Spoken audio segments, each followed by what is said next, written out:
The stars looked different from the bridge of the Sovereign's wrath. Commander Taman stood before the massive viewing screen, watching hundreds of warships align themselves in perfect formation. Each vessel was larger than most cities, covered in weapons that could burn continents to ash. The royal fleet had never known defeat in 300 years of conquest. Taman touched the golden emblem on his chest, the mark of the Valtorian Empire. He had spent 20 years rising through the ranks, fighting in battles that barely deserved the name. Most species surrendered the moment they saw the fleet. The few who resisted were crushed within days. This mission would be no different. Admiral Yuna approached from behind, her boots clicking on the polished metal floor. She carried a data tablet that glowed with soft blue light. Yuna had been his second-in-command for 5 years, and Taman trusted her judgment completely. She was careful, methodical, and never spoke unless she had something worth saying. "The final fleet count is confirmed," Yuna said. 847 warships, all systems operational. "We can depart within the hour," Taman nodded. The number was excessive for their target, but Emperor Daehyun wanted this conquest to be memorable. The Empire was celebrating its 300th anniversary, and every victory added glory to the throne. This particular mission had special significance. The target world possessed abundant water, rare minerals, and a location that would serve as an ideal staging point for further expansion. "Tell me about this planet again," Taman said, though he had read the report 3 times already. Yuna activated the tablet, projecting a hologram between them. A blue and green sphere rotated slowly in the air. White clouds swirled across its surface. It looked peaceful, almost beautiful. "The inhabitants call it Earth," Yuna began. "Population approximately 8 billion. They have achieved basic spaceflight using chemical propulsion. Their most advanced weapons use nuclear fission, primitive but potentially dangerous in large numbers. They have divided themselves into nearly 200 separate nations, constantly fighting among themselves." "Divided," Taman smiled. "That makes our work easier. We will negotiate with whichever nation seems most reasonable, and turn them against the others." "That was my assessment as well," Yuna agreed.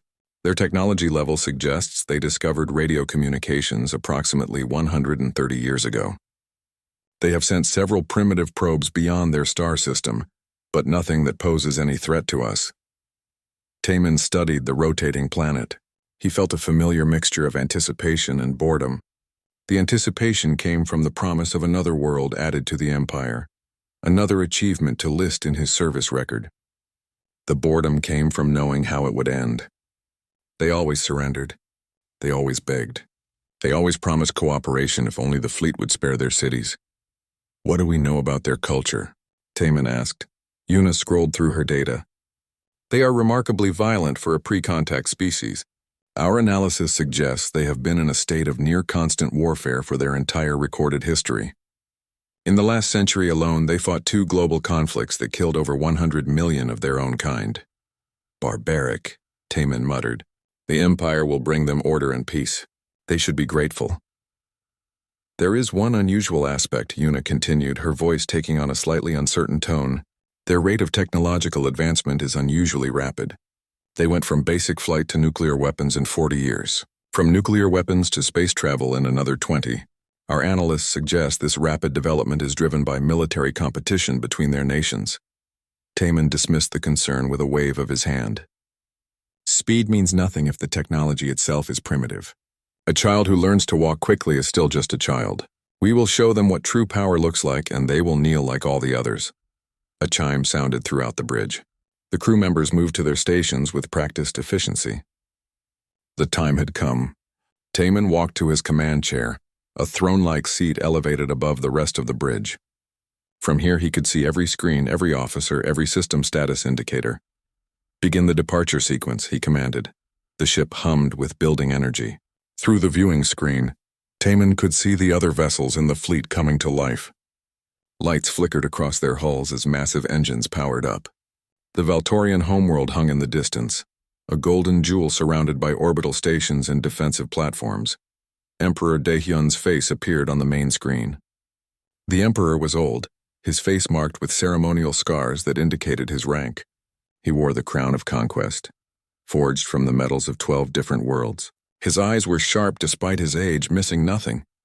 "Commander Taman, The Emperor's voice filled the bridge. "You carry the honor of the Empire with you. Bring me this earth, and I will grant you the governorship you have earned. The wealth of this world will be yours to administer." Taman stood and bowed deeply. "I will not fail you, my Emperor. Earth will be ours within one solar cycle." "See that it is," Daehyun replied. "The Empire watches your glory." The screen went dark. Taman sat down again, his heart beating faster. A governorship. He would rule an entire world, answering only to the Emperor himself. His family would become nobility. His name would be recorded in the Imperial histories forever. "All ships report ready," Yuna announced. "Coordinates are locked. Faster-than-light drives are synchronized. Take us to Earth," Taman ordered. The universe twisted. The bridge lights dimmed as enormous power flowed through the ship's systems. Through the viewing screen, the stars stretched into lines of light. The Valtorian homeworld vanished, replaced by the swirling colors of faster-than-light travel. Taman felt the familiar pressure in his chest as space itself bent around the fleet. The journey would take 3 weeks, time enough to review strategy and ensure every commander understood their role. He had planned this conquest down to the smallest detail. The fleet would emerge at the edge of Earth's star system, giving the humans time to detect them and understand the hopelessness of resistance. First would come the ultimatum. Taman had refined his surrender demand over many conquests. It was firm but not cruel, powerful but not impossible. The humans would have 48 hours to accept Valtorian rule. Most species needed less time than that. If they refused, the demonstration would begin. Taman would order 3 destroyers to eliminate Earth's moon. The massive explosion would be visible from the planet's surface. Every human would look up and see their moon dying, and they would understand the power facing them. After that, resistance would crumble. Taman had performed this exact sequence 7 times. It had worked 7 times. Yuna appeared at his side again. "Commander, shall I prepare the diplomatic protocols?" "Yes," Taman replied. "Use the standard format. Emphasize the benefits of joining the Empire. Mention our technology, our medicine, our protection. Make them want to surrender. And if they refuse," Taman smiled. "They won't. They never do. Not after they see what we can do." The 3 weeks passed quickly. The fleet remained in perfect formation, a testament to Valtorian discipline and engineering. Taman spent his time reviewing Earth's communications, learning their languages, studying their art and culture. They were a strange species, endlessly creative but also endlessly destructive. Their entertainment celebrated violence. Their history glorified warfare. Their greatest heroes were conquerors and generals. Perhaps they would understand the Empire better than most, Taman thought. Perhaps they would recognize strength when they saw it. On the final day of travel, Taman gathered his senior officers in the command chamber. 20 commanders filled the room, each one responsible for dozens of ships. They represented the finest warriors in the Empire. "Tomorrow we arrive at Earth," Taman announced. "This will be a routine conquest, but I expect perfect execution. Show no weakness. Accept no delays. The Emperor himself watches this mission." The officers nodded, their faces serious. They understood what failure would mean. "Remember," Taman continued, "we are not destroyers. We are builders of empire. We conquer so that civilization may spread. Earth will be better under our rule, and in time they will thank us for bringing them into the light." The words sounded noble. Taman believed them completely. The fleet emerged from faster-than-light travel at the edge of Earth's star system. 847 warships appeared in the darkness of space, their weapons powered, their shields raised. They were magnificent and terrible, the greatest military force in known space. Taman looked at the small blue planet in the distance and smiled. "Send the ultimatum," he commanded. The message broadcast across all frequencies, translated into every Earth language. It was simple and clear. Surrender within 48 hours or be destroyed. Taman waited for the inevitable response, the fearful pleas for mercy, the desperate attempts at negotiation. Instead, after 6 hours, a single word came back from Earth: no. General Hyunwoo stared at the screen showing the alien fleet. 847 ships, each one larger than an aircraft carrier. They hung in space like dark metal moons, blocking out the stars behind them. Every military satellite, every telescope, every radar station on Earth had detected them the moment they appeared. The general's office was deep underground. protected by 300 meters of reinforced concrete and steel. The walls were covered with screens showing data from around the world. Red lights blinked urgently on every display. Hyunwoo had been a soldier for 30 years, but nothing in his training had prepared him for this moment. Commander Jisoo entered the room carrying a tablet. Her face was pale but calm. She had worked in satellite defense for 10 years, and Hyunwoo trusted her steady nerves. "The translation is complete," Jisoo said. "The message is in all Earth languages. It's an ultimatum." "Read it to me," Hyunwoo ordered. Jisoo's voice was flat as she read. "People of Earth, you have been chosen to join the Valtorian Empire. Submit to our rule within 48 hours. Resistance is impossible. Surrender is your only option. This is your only warning." Hyunwoo felt anger burn in his chest. The message was not a request. It was not even a threat. It was a statement of fact, delivered with absolute confidence. These aliens expected Earth to simply roll over and accept conquest. "Have they attempted any other communication?" Hyunwoo asked. "No, sir. Just the ultimatum repeated every hour." "What do we know about their capabilities?" Jisoo pulled up tactical data on her tablet. "Our best analysis suggests their ships use some kind of energy shielding. Their weapons appear to be energy-based, probably plasma or particle beams. The largest ships could likely destroy a city with a single sustained blast. If they all fired at once, they could sterilize the planet's surface in approximately 6 hours. Can we fight them?" Jisoo hesitated. "Sir, we always knew this was possible. We've been preparing since the Cold War. Every defensive system we built was designed for this scenario. But honestly, we never expected so many ships." Hyunwoo stood and walked to the largest screen. It showed Earth in blue and green, beautiful and fragile. His home, his world. 7 generations of his family had lived on this planet. He had 2 daughters in college, a son in the military, a wife who taught elementary school. Somewhere up there, 800 warships waited to destroy everything he loved. "Get me the Security Council," he said quietly. Within 20 minutes, Hyunwoo was facing screens showing leaders from around the world. The President of the United States, the Premier of China, the Prime Minister of India, representatives from the European Union, Russia, Japan, Brazil, and 40 other nations. For once, there was no argument about authority or jurisdiction. The threat was universal. "We all received the message," the American president said. "Recommendations? We respond with force," Russia's representative declared. "We cannot appear weak. If we fight, we die," another voice argued. "We should negotiate." "Negotiate what?" Hyunwoo interrupted. "They don't want negotiation. They want surrender. Complete and total." The screen fell silent. Everyone knew he was right. "General Hyunwoo," the Chinese premier spoke carefully, "your command center has been coordinating our unified defense plans for 15 years. In your professional opinion, can we win?" Hyunwoo chose his words carefully. "We cannot match their firepower directly. But we never planned to. Every war game we ran assumed we would face a superior force. Our strategy has always been asymmetric warfare. Hit and run, sabotage, make victory too expensive to pursue. And if that fails, then we have the Exodus Protocol. Colony ships are already fueled and loaded. We can evacuate 5 million people, genetic samples, our knowledge base. Humanity would survive even if Earth falls."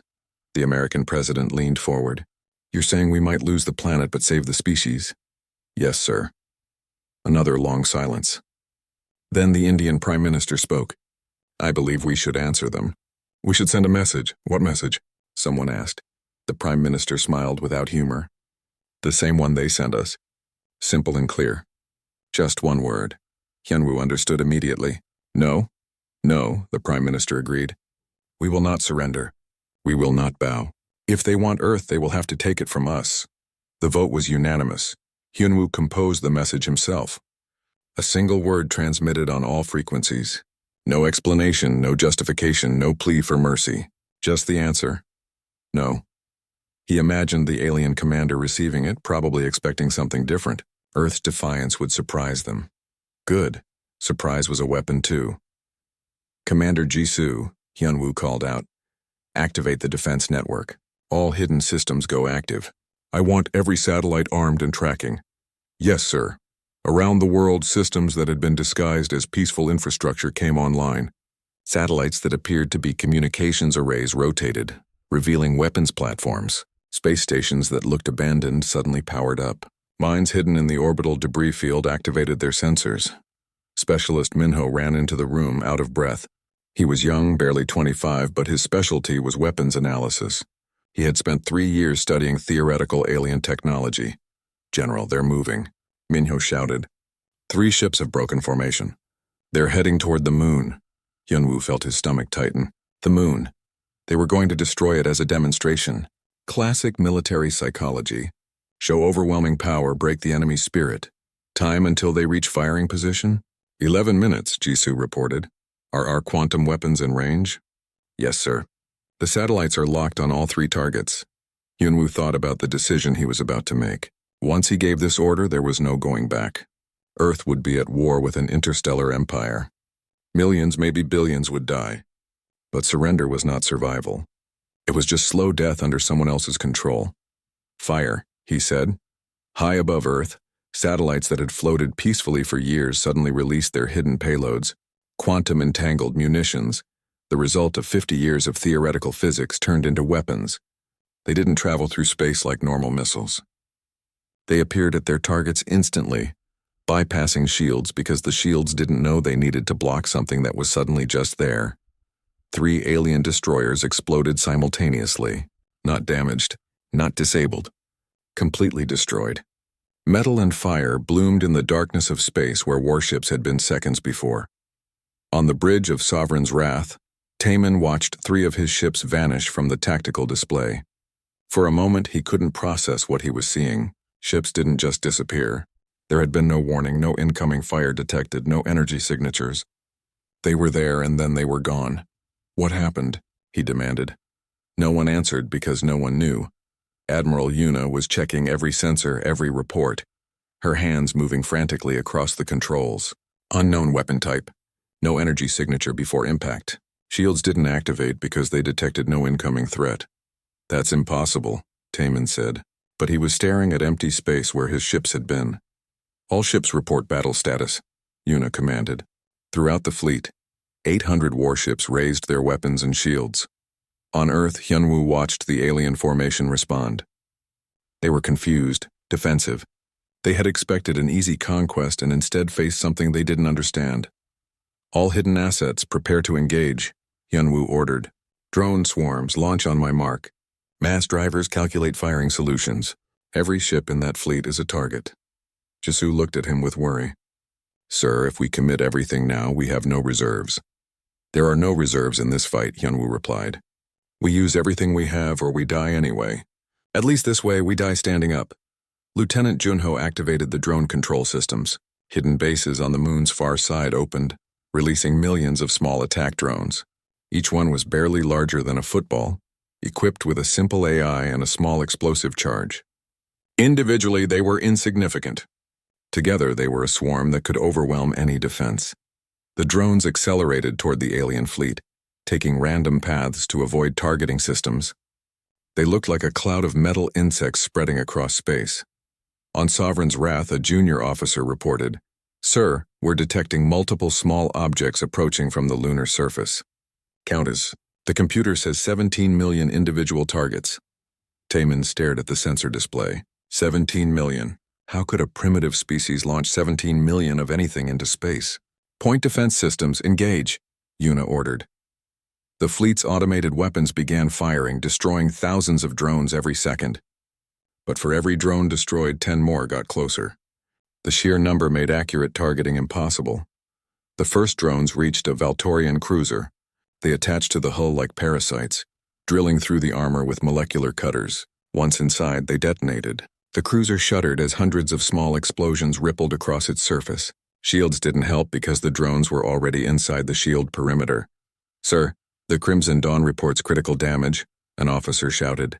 They're losing atmospheric integrity. Before Taemin could respond, another ship reported similar damage. Then another. The drones were everywhere now. Millions of tiny threats that his massive weapons couldn't effectively fight. Commander Taemin had not slept in 30 hours. His eyes burned as he studied the tactical display, watching Earth's defenses reorganize after the last engagement. 42 ships lost, 42 vessels destroyed by a species that should not have been able to scratch his paint. The bridge crew worked in tense silence. No one spoke unless necessary. The confident atmosphere from 3 days ago had vanished, replaced by something Taman had never seen on a Valtorian warship before. Fear. Admiral Una approached with another damage report. Her uniform was rumpled, her face drawn with exhaustion. "Commander, we've completed repairs on the ships damaged by the drone swarms. However, our point defense systems are showing wear. They weren't designed for sustained combat against millions of small targets. How many drones do they have left?" Taman asked, unknown. "We destroyed approximately 40% of the initial swarm. But we're detecting new launches from the lunar surface. They're manufacturing more." Taman's jaw tightened. Manufacturing during battle. The concept seemed insane. Where were their factories? How were they producing weapons while under siege? Every other species the Empire had fought exhausted their resources and surrendered. Earth seemed to have endless supplies. What about the other defensive systems? Una pulled up a holographic display. They have weapons platforms disguised as satellites throughout near-Earth orbit. We've identified 68 confirmed platforms, but there are likely more. They also have kinetic weapons on the planet's surface, mass drivers that launch projectiles at extreme velocity. One hit can penetrate our shields. Then we stay out of their range and bombard from distance, Taman said. There's a problem with that strategy. Sir? Una highlighted a section of space near the asteroid belt. We're detecting ships. Human warships. At least 30 vessels hiding among the asteroids. They're smaller than ours, but fast. Very fast. Taman felt a cold weight in his stomach. Hidden warships. This primitive species had been preparing for war on multiple fronts. How long had they been planning this? How much had they hidden from the Empire's scouts? "Show me these ships," he demanded. The display zoomed in on grainy images captured by long-range sensors. The human ships were sleek compared to Valtorian vessels, built for speed rather than overwhelming firepower. They looked almost organic, curved and smooth where Valtorian ships were angular and brutal. Captain Nari stood on the bridge of the Indomitable, watching her tactical display with satisfaction. Her ship was one of 30 vessels in the asteroid fleet, built in secret over the past 15 years. Every major nation on Earth had contributed resources, technology, and personnel. The ships weren't meant to win a direct fight. They were meant to be ghosts. "Status report," Nari ordered. Her first officer, a sharp woman from Brazil named Beatrice, checked the sensors. The alien fleet is maintaining high orbit. They're trying to stay out of range of our surface weapons. Long-range scans show they're preparing for another assault. "Good," Nari said. "Let them prepare. We'll hit them when they're not looking." Her crew was small, only 40 people, but everyone had trained for years in combat simulations. They had practiced fighting enemies with superior firepower, learning to use speed and unpredictability as weapons. The Indomitable was equipped with experimental engines that used gravitational manipulation for thrust. It could accelerate and turn faster than anything the aliens had seen. "Helm, plot a course using the asteroid field as cover. Weapons arm the torpedo systems. We're going hunting." The Indomitable moved silently through the asteroids, its hull painted dark to avoid visual detection. Behind it, 29 other ships did the same, spreading out into an attack formation. On Earth, Dr. Sora stood in a control room 3 kilometers underground. The room was cold, kept at low temperature to prevent the massive computers from overheating. Around her, dozens of technicians monitored systems that controlled humanity's most dangerous weapon, Prometheus. The name came from ancient mythology, the god who stole fire from the heavens. Appropriate, Sora thought, since her weapon used the sun itself as a power source. Specialist Minho rushed in, his tablet showing urgent data. "Doctor, we're receiving authorization codes from General Hyunwoo. He wants Prometheus ready to fire within the hour." Sora felt her heart rate increase. "Are we at that point already?" "The alien fleet is preparing a major assault. 200 ships are moving into attack formation. The general believes they're going to try to overwhelm our orbital defenses. How many shots do we have?" 7, Minho replied. "After that, the capacitors need 6 hours to recharge. 7 shots. 7 chances to make a difference." Sora activated the system, watching as power levels climbed. Prometheus worked by collecting solar radiation through satellites positioned close to the sun, then focusing that energy into a single beam. The result was a weapon that hit with the power of a nuclear explosion, but left no radiation, no fallout. Just pure destructive energy. "Begin charging sequence," Sora ordered. "Target the largest ships in their formation. Make every shot count. High above Earth, Taman was reviewing his battle plan when alarms blared across the bridge. His tactical officer shouted over the noise. Multiple contacts. Human ships emerging from the asteroid belt. The display showed 30 red dots accelerating toward the fleet at impossible speeds. Taman's first instinct was to laugh. 30 ships against 800? It was suicide. All weapons free, he commanded. Destroy them. The Valtorian ships turned to face the new threat, energy weapons charging. But the human ships didn't fly in straight lines. They weaved and spun, using the debris field they created as cover. They fired missiles and then immediately changed direction, making return fire difficult. Captain Nari gripped her command chair as the indomitable dove beneath the Valtorian destroyer's weapons fire. The alien ship was massive, but it turned slowly. Her ship was small and agile, dancing around the giant like a boxer fighting a sumo wrestler. Fire torpedoes full spread, she ordered. 6 torpedoes launched from the Indomitable's hull, each one accelerating to maximum velocity. They weren't aimed at the destroyer's shields. They were aimed at the debris cloud from a destroyed drone swarm, using the reflective metal particles to confuse the alien targeting systems. The torpedoes struck the destroyer's rear engines, where the shields were weakest. Explosions rippled across the hull. The massive ship listed to one side, its engines failing. "One down," Beatrice shouted triumphantly, but there was no time to celebrate. 3 more Valtorian ships were turning toward them, weapons glowing with building energy. "Evasive pattern Delta," Nari commanded. "Use the planet's gravity well." The Indomitable dove toward Earth, accelerating until the hull shook from atmospheric drag. Behind them, energy beams carved through space where they had been seconds before. Nari felt sweat running down her back. One mistake, one moment too slow, and her ship would be vaporized. They skimmed the upper atmosphere using Earth's gravity to slingshot around the planet. The Valtorian ships tried to follow, but they were too large, too slow. By the time they completed their turn, the Indomitable was already behind them, firing again. Taman watched in frustration as his ships struggled to hit the fast-moving human vessels. His weapons were designed to crack planets, not fight enemies who moved like this. The humans were using tactics the Valtorians had never encountered. Tactics born from centuries of aerial combat and space warfare theory. "Sir, we're taking losses," Una reported. Her voice was steady, but Taman could hear the strain beneath it. 7 ships destroyed, 14 more damaged. The human vessels are targeting our engines and weapons systems specifically. How many of their ships have we destroyed? 2, Una admitted quietly. 2. They had destroyed 2 enemy ships while losing 7 of their own. The mathematics of this battle were all wrong. The Empire always had superior numbers and superior firepower. But somehow Earth was winning. Then the first Prometheus strike hit. Dr. Sora watched as focused solar energy traveled from the sun to her target in 8 minutes and 20 seconds. When it struck the Valtorian battleship, the effect was instantaneous. The shields held for approximately half a second before collapsing. Then the hull simply ceased to exist, converted to expanding gas and plasma. "Target eliminated," Minho reported, his voice filled with awe. "Next target," Sora ordered. "We don't have time to celebrate." 6 more times the weapon fired. 6 more Valtorian ships died, their crews never understanding what hit them. The shots came from the direction of the sun, impossible to detect until they arrived. By the time the aliens realized what was happening, it was too late to take evasive action. Taman stared at his tactical display in disbelief. 13 ships gone, just gone. Erased from existence by a weapon he couldn't see, couldn't track, couldn't counter.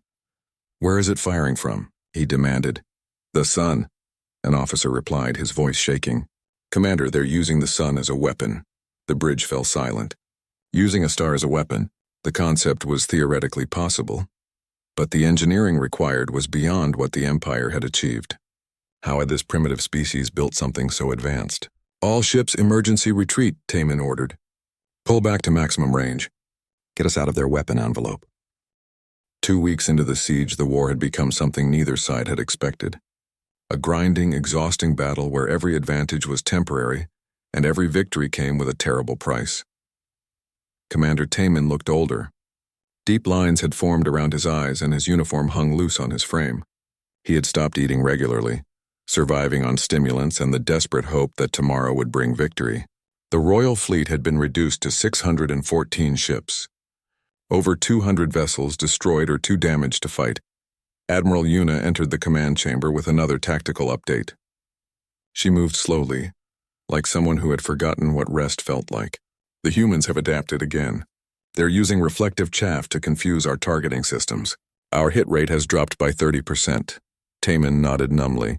Of course they had adapted. That's what Earth did. Every time the Valtorians found a solution, the humans changed their tactics within hours. It was like fighting an enemy that learned from every mistake instantly. What about their weaknesses? Taman asked. There must be something we can exploit. Their manufacturing facilities, Yuna said. We've identified 17 locations on the planet's surface. If we can destroy their production capability, they can't replace losses. And how do we reach these facilities? Every time we enter low orbit, we lose ships. Yuna hesitated. Captain Yongsu's intelligence team has a proposal. It's risky, but it might work. Captain Yongsu was waiting in the briefing room. He was thin and nervous, more scientist than soldier. He had spent the last 2 weeks analyzing every scrap of data about Earth's defenses. Looking for patterns, weaknesses, anything that could help. Commander, Yongsu began, spreading holographic images across the table. I've been studying human warfare history. They have fought thousands of wars among themselves. We initially thought this made them barbaric, but now I understand. It made them expert at warfare in ways we never needed to be. Get to the point, Taman said tiredly. The humans aren't fighting to win, sir. They're fighting to survive.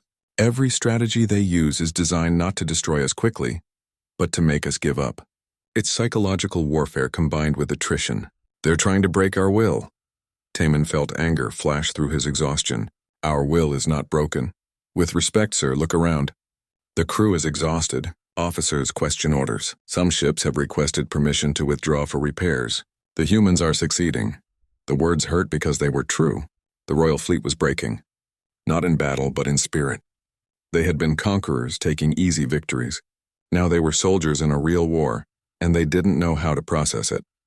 On Earth, Specialist Minji sat in a dark room filled with computer screens. She was 26 years old, skinny from living on protein bars and energy drinks. For 2 weeks, she had barely slept. Her job was coordinating the adaptive AI systems that controlled Earth's defensive network. The AI learned from every engagement. When the Valtorians changed their tactics, the AI noticed within minutes and adjusted. When they tried new formations, the AI calculated counters. It was like playing chess against an opponent while the board constantly changed. Minji, her supervisor, called out. The aliens are jamming our communications again. New frequency pattern. Already on it, Minji replied, her fingers dancing across keyboards. Switching to laser communication between satellites. They can't jam light. The alien jamming signals failed. Earth's defensive network maintained coordination. Minji allowed herself a tired smile before the next problem appeared. Enemy ships are deploying reflective armor. Our laser weapons are losing effectiveness. Switch to kinetic projectiles. Can't reflect a tungsten rod. They're using point defense to shoot down the projectiles. Overload their point defense with more projectiles than they can track, and mix in dummy rounds to waste their ammunition. It was endless. Action, reaction, counter-reaction. Both sides locked in a deadly dance where neither could afford to make a mistake. Captain Nari's fleet had been reduced to 19 ships. They had fought in 12 engagements, each one more desperate than the last. The Indomitable had scorch marks across its hull and damage that the crew patched with improvised repairs. But they were still fighting, Captain. We're detecting a Valtorian squadron approaching the Mars orbital facility, Beatrice reported. Nari's eyes widened. Mars. Earth had a small research station there, barely defended. If the aliens destroyed it, they would learn that Earth's resources were more limited than they appeared. How many ships? 23. Heavy cruisers with destroyer escorts. And how many do we have in range? Just us. The rest of the fleet is engaged near Earth. Nari looked at her crew. They were exhausted, running on adrenaline and determination. Her ship was damaged. She had 6 torpedoes left, and she was supposed to stop 23 warships. Helm, set course for Mars, maximum speed. Captain, Beatrice said carefully, we can't win against those odds. We don't have to win. We just have to slow them down until reinforcements arrive. The Indomitable raced toward Mars alone against an entire squadron. Nari knew the odds. She also knew what happened when soldiers started calculating odds instead of following their duty. Earth needed time. She would buy it, whatever the cost. General Hyunwoo watched the tactical display showing Captain Nari's approach to the enemy squadron. He wanted to order her to retreat, to preserve her ship and crew, but he couldn't. Every piece on the board mattered. Every sacrifice bought time. How long until we can support her? He asked. Commander Jisoo checked the calculations. 12 hours. The nearest ships are engaged and can't disengage without risking the orbital defense line. 12 hours. Can she hold that long? No, sir. Not against those numbers. Yunwoo closed his eyes briefly. This was command. Sending people to fight impossible battles because the alternative was worse. He opened his eyes and straightened his shoulders. Tell Captain Nari she has permission to use any tactics necessary. And tell her... He paused. Tell her Earth won't forget. The message reached Nari as she entered weapon range of the Valtorian squadron. She read it twice, then deleted it from her console.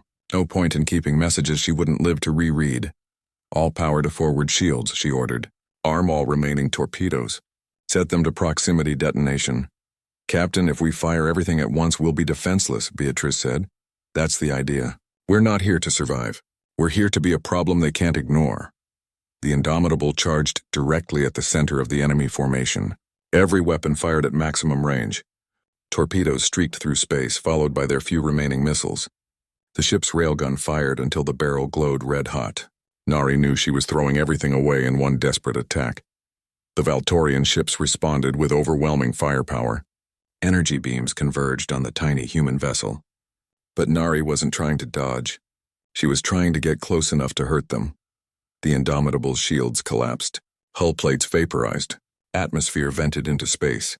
And still Nari pushed forward, her ship breaking apart around her. Eject the core, she shouted to her crew. Abandon ship. The engineering section separated, becoming an escape pod. 18 crew members fled the dying ship. But Nari and 21 others remained, steering the wreckage toward the enemy flagship. The collision was spectacular. The Indomitable, or what remained of it, crashed into the Valtorian cruiser at tremendous speed. Both ships exploded in a sphere of expanding debris and flame. On Earth, Hyunwoo watched the tactical display as 2 dots disappeared. He felt something heavy settle in his chest. Another ship lost. More names for the memorial wall. But the enemy squadron had stopped. They were reorganizing, treating the debris field with new caution. Captain Nari had bought Earth 12 hours. She had paid for it with her life and the lives of her crew. Sir, Jisoo said quietly, we're receiving video transmissions from the enemy fleet. What kind of transmissions? Surrender demands. But different this time. They're broadcasting footage of destroyed Earth ships, showing our casualties, trying to demoralize us. Hyunwoo considered this psychological warfare. The enemy was learning. Can we jam it? Yes, but sir. Maybe we shouldn't. Why not? Jisoo pulled up data on her screen. Our internal polls show Earth's population is more unified now than at any point in history. People know we're fighting for survival. Seeing the cost makes them more determined, not less. It's backfiring on the aliens. Hyunwoo allowed himself a bitter smile. Let them broadcast. Let everyone see what this war costs. Maybe it will remind people why we're fighting. But Hyunwoo had his own psychological weapon. He authorized the release of footage showing Valtorian defeats. Every destroyed alien ship, every retreat, every moment of their confusion. The videos were broadcast on every frequency, even toward the enemy fleet itself. The message was clear. We've been preparing to fight ourselves. Fighting you is easier. On the Sovereign's wrath, Taemin watched the human broadcasts and felt something crack inside him. They weren't just fighting. They were documenting their resistance, turning it into propaganda, showing the galaxy that the mighty royal fleet could be stopped. Turn it off, he ordered. But the damage was done. His crew had seen it. The Worldbreaker was ancient technology, created during the Valtorian Empire's early expansion. It was a weapon so terrible that 3 emperors had forbidden its use. The device didn't destroy a planet with explosions or fire. It destroyed the magnetic field that protected all life from stellar radiation. Within days, the planet's atmosphere would boil away. Within weeks, the surface would become a lifeless desert of radiation and extreme temperatures. Admiral Yuna stared at the weapon specifications with horror. Commander, the Empire's military code prohibits the use of Worldbreaker weapons except against threats to the Empire's survival. This is a threat to our survival, Taman replied. His voice was flat, emotionless. 2 weeks of constant battle had burned away something human in him. Earth has proven they cannot be conquered conventionally. We either destroy them completely or we admit defeat, and I will not be the first Valtorian commander to surrender to a primitive species. Sir, if we use this weapon, the Emperor will demand justification. Then I will tell him the truth. Earth is unlike any species we have encountered. They are too dangerous to be left alive. Yuna wanted to argue further, but she could see the decision was made. Taman had crossed a line in his mind. He would rather commit genocide than admit he had failed. It will take 48 hours to charge the weapon, Yuna said quietly. During that time, we'll be vulnerable. The charging process requires us to lower shields and divert all power. Deploy the entire fleet in defensive formation around the Sovereigns. Wrath, anything that comes close gets destroyed immediately. The Royal Fleet reorganized. 582 ships formed a protective shell around the flagship. Every weapon pointed outward. Every sensor tracked for incoming threats. And at the center, the Worldbreaker began to charge. On Earth, General Hyunwoo received the intelligence from infiltrators who had secretly boarded damaged Valtorian ships during the chaos of battle. The news was worse than he had imagined. A magnetic field disruptor, Dr. Sora explained, her face pale. If they activate it, Earth becomes uninhabitable within days. Everyone dies. Everything dies. Commander Jisoo pulled up projections on the main screen. Estimated time until the weapon reaches full charge, 46 hours. Can we destroy it? Hyunwoo asked. Not with conventional weapons. The flagship is surrounded by their entire fleet. We'd need to break through 600 ships to reach it. What about Prometheus? Sora shook her head. The weapon needs line of sight to the sun. Their formation blocks it. And even if we could fire, their shields would be up. It wouldn't be enough. Hyunwoo felt the weight of command crushing down on him. 7 billion people on Earth, all depending on him to find a solution, and he had less than 2 days to do it. What options do we have? Specialist Minji spoke up from her console. Sir, we could activate the Exodus protocol. We have colony ships ready. We can't save everyone, but we can save 5 million people and rebuild somewhere else. No, Hyunwoo said firmly. We don't abandon Earth. This is our home. Our ancestors lived here. Our children deserve to live here. We find another way. What way? Jisoo asked desperately. We're out of time and out of options. Dr. Sora was silent for a long moment, staring at her data screens. Then she spoke, her voice barely above a whisper. There is one thing we haven't tried, but it's untested. It might not work, and if it does work, it will cost us everything. Explain, Hyunwoo ordered. Sora pulled up classified files, research that had been deemed too dangerous to implement. Project Helios. We've been collecting solar energy for the Prometheus weapon, but what if we used all that energy at once, not focused into a beam, but released as a massive electromagnetic pulse? What would that do? It would fry every electronic system within 1,000,000 kilometers. Their ships would go dead, completely powerless. Along with our ships, Jisoo said, understanding the implications. Along with our satellites, our defense network, everything. Yes, Sora confirmed. Both sides would be paralyzed. We'd be fighting with basic technology, mechanical systems, chemical propulsion. No computers, no advanced targeting, no shields. Hyunwoo considered this, a weapon that left both sides blind and helpless. It was insane. It was desperate. It was their only chance. How do we win after that? He asked. We're home, Specialist Minho said suddenly. Everyone turned to look at the young analyst. Sir, we're home. They're invaders in a foreign system. After the pulse, both sides lose advanced technology. But we have ground forces, recovery systems, and we know this space. They're stranded here. Hyunwoo saw it. The strategic reality. If both sides were reduced to basic capabilities, Earth had the advantage of being on their own ground. They could recover faster, adapt faster, and they had the entire planet's resources to draw upon. How long to prepare Helios?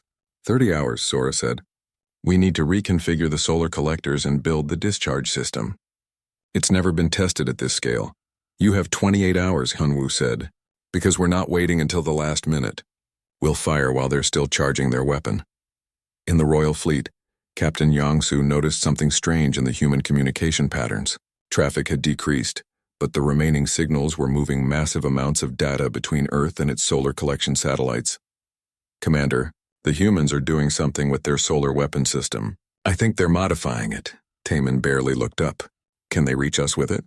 No, sir. We're positioned so the sun is behind us from their perspective. They can't get a firing solution. Then it doesn't matter. Maintain defensive formation. 20 hours until Worldbreaker is operational. But Yongsu couldn't shake the feeling something was wrong. The humans had surprised them at every turn. They had to be planning something. 28 hours later, Dr. Sora stood in the Helios control room. Around her, technicians completed final checks on systems that had never been designed to do what they were about to attempt. She was gambling with physics, hoping her calculations were correct. Status report, she said, her voice remarkably calm. Solar collectors at maximum capacity, one technician replied. Energy levels are already beyond design specifications. We're holding, but I don't know for how long. Discharge system is configured, another reported. One shot, then the whole system melts. All Earth forces have been notified, Specialist Minho added. Ships are switching to mechanical backups. Critical systems are being shielded. We're as ready as we'll ever be. General Hyunwoo's voice came through the speakers. Dr. Sora, you have authorization. Fire when ready. Sora's hand hovered over the activation control. One press and the war would change completely. Both sides would be crippled. Thousands might die in the chaos. But if she didn't press it, billions would die when the Worldbreaker fired. May God forgive us, she whispered and pressed the button. The sun seemed to pulse. Energy that had been carefully collected over weeks discharged in a single, catastrophic release. It wasn't a focused beam. It was a wave of electromagnetic force that radiated outward in all directions. The wave hit Earth first. Satellites went dark. Power grids overloaded despite the shielding. Every computer that wasn't protected fried instantly. Cities went dark as electrical systems failed. But Earth had prepared. Emergency protocols activated. Mechanical systems took over. It was chaos, but controlled chaos. The wave hit the Royal Fleet seconds later. On the bridge of Sovereign's Wrath, every screen went black. The lights died. The hum of engines stopped. The ship became nothing more than a metal tomb floating in space. What happened? Taman shouted into darkness. No one answered because no one could. The communication systems were dead. The life support was dead. Everything was dead. Throughout the fleet, 600 ships went silent. Auxiliary power systems that should have activated automatically had been overwhelmed by the pulse. The Valtorians floated helpless in the void, their mighty warships reduced to inert metal. On Earth, Lieutenant Junho was already moving. His team had trained for this exact scenario. Chemical rockets launched from hidden silos, carrying boarding parties in simple capsules with mechanical controls. No computers, no fancy technology. Just rockets, navigation by sight, and determination. Hundreds of these capsules launched toward the alien fleet. The Valtorians couldn't shoot them down because their weapons didn't work. They couldn't evade because their engines didn't work.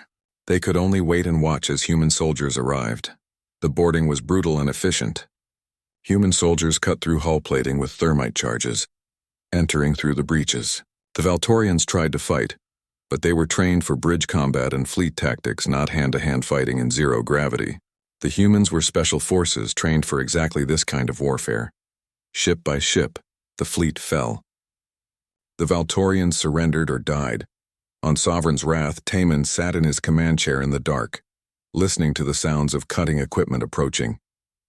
He knew what it meant. The war was over. He had lost. Admiral Yuna found him there using a handheld light.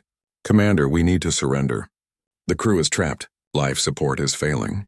If we don't surrender now, everyone will die. I have failed, Taman said hollowly. The Emperor will execute me. The Emperor won't get the chance if we suffocate first.